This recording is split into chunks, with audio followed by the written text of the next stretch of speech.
Voici Rome, au temps où Rome dominait le monde, où Rome s'étendait de la Grande-Bretagne à l'Afrique, de l'Espagne aux confins de la Perse. Sur cette toile de fond, vous assisterez à la chute de l'Empire romain.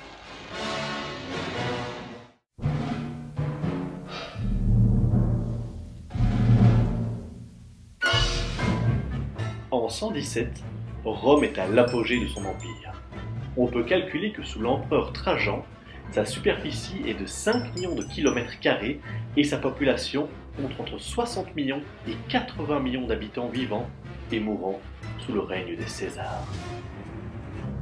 Grâce à sa redoutable armée et à son système politique, Rome a su devenir la maîtresse du bassin méditerranéen tout entier.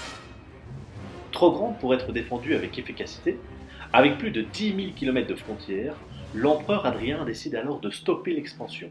Les légions sont trop éparpillées et les limites trop importantes. Il construit alors les limès, des fortifications défendant ses frontières.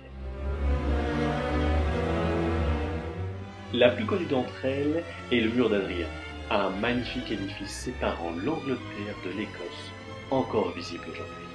Au IIIe siècle, alors que Rome connaît des crises intérieures importantes, les barbares commencent leurs incursions depuis la Germanie.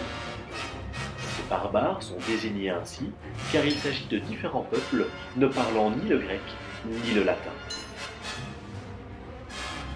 Néanmoins, Rome a su réagir en intégrant ces barbares fédérés dans l'Empire. L'empereur Dioclétien décide même de faciliter la gouvernance, partageant le pouvoir.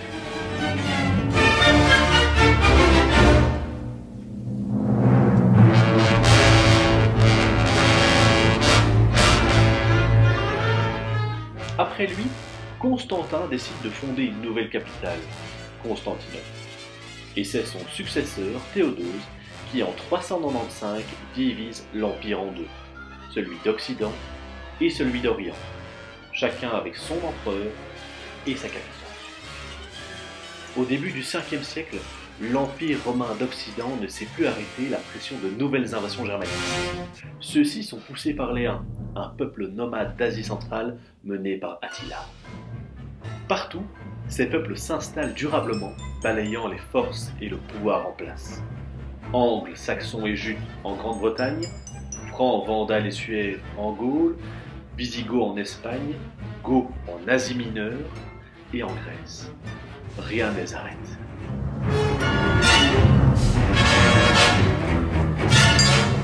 Une mosaïque de nouveaux royaumes apparaît alors.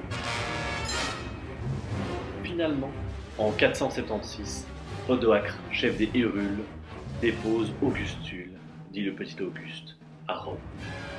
Cela marque la fin de l'Empire romain d'Occident, après des siècles de domination.